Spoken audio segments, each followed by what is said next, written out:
अस्सलाम वालेकुम अहबाब। आज हिंदुस्तान तबाही के दहाने पे खड़ा है और हिंदुस्तान को तबाह करने वाले चाइना, पाकिस्तान, नेपाल, भूटान वगैरह, श्रीलंका वगैरह नहीं है। हिंदुस्तान को तबाह करने वाला मोदी खुद है।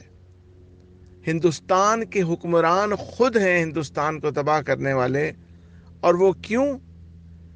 इसलिए कि झूठ का सहारा लेते हैं, सादिक और अमीन नहीं है। ये बड़ी पते की और हिकमत वाली बात है। क्यों रिक्वायर किया गया है कि हाकिम सादिक और अमीन होना चाहिए? कहीं नहीं लिखा हुआ कि हुक्मरान मुसलमान होना चाहिए। ये लिखा हुआ है कि सादिक और अमीन होना चाहिए। इसकी हिकमत आपके सामने बयान करता हूं, पेश करता हूं, जरा सुनी, सोचिएगा। जब चाइनीज फौजों के साथ लड़ाई हुई, 20 बंदे तो ये मानते हैं, 250 बंदा इनका मारा गया। उस वक्त सादिक और अमीन होता तो सीधा खड़ा होकर अवाम को कहता, हम इस वक्त चाइना के साथ नहीं लड़ सकते। चाइना हमें तबाह करने नहीं आया। चाइना सिर्फ हमसे ये चाहता है, और ये हकीकत है, कि हिंदुस्तान सीधा हो जाए, फसाद करना, फसाद फैलाना बंद कर दे, एशिया में चाइना के साथ कोऑपरेट करे। बजाय सी पैक को तबाह करने के अपने मुल्क में 10 सी पैक बनवा ले। चाइना को गर्ज है पानी तक, बहेरा हिंद तक पहुंचना है। वो लंबे पहाड़ी तरीकों के और रस्तों की तरफ से गवादर तक पहुंचना अगर उसके लिए ज़रूरी है, तो इंडिया की कोई भी बंदरगाह चाइना को कबूल है। चाइना ने माल भेजना है, पैसा देना है, इंडिया ने उससे पैसा कमाना है। लेकिन हिंदुस्तान मानने को तैयार नहीं है और फसाद फैलाने से बाज नहीं आता।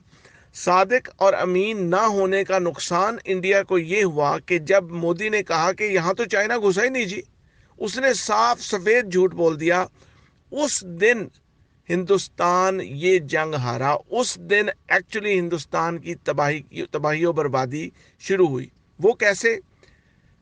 कौम का एतमाद, इंडियन कौम का एतमाद मोदी पर बिल्कुल खत्म हो गया। वो एक झूठ जिसमें उसने ये कहा कि यहां तो चाइना घुसा ही नहीं, सबके छक्के छूट गए हिंदुस्तान में, और किसी को इस वक्त मोदी पे कोई एतबार नहीं।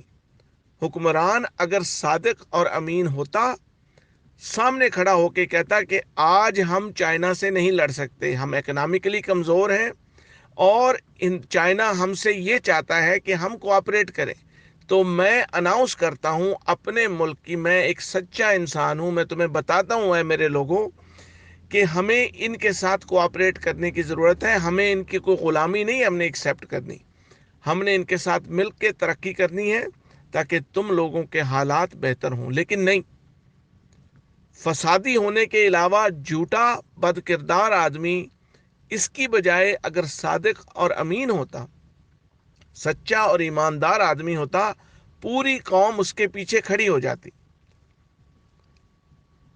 इस्लाम में जब आया, बहुत से लोगों ने, बड़ी मेजॉरिटी मक्के की ने इस्लाम कबूल नहीं किया।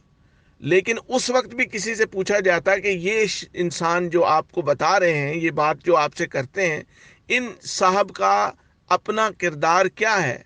हर बंदा मक्का में उस वक्त भी ये कहता था कि आदमी, ये इंसान जो है, ये ईमानदार इंसान है, ये सच बोलते हैं और ईमानदार हैं। यही सादिक और अमीन का क्राइटेरिया हुक्मरान के लिए रिक्वायर्ड है। मुसलमान होना रिक्वायर्ड नहीं है। हुक्मरान के लिए सच्चा और ईमानदार होना इसलिए ज़रूरी है। जो झूठा और बेईमान हुक्मरान होता है, वो कौमों को तबाह करवा देता है। हिंदुस्तान की तबाही इसलिए नहीं होने जा रही कि दुश्मन मजबूत था और हिंदुस्तान के पास असलहा नहीं था। इसलिए होने जा रही है कि जब मौका आया, बजाय सच्चाई और ईमानदारी के झूठ और बेईमानी का सहारा लिया गया। और मौर्रख ये लिखेगा कि हिंदुस्तान को तबाह करने वाले खुद हिंदुस्तान के हुक्मरान थे। बहुत शुक्रिया। अल्लाह हाफ़िज़।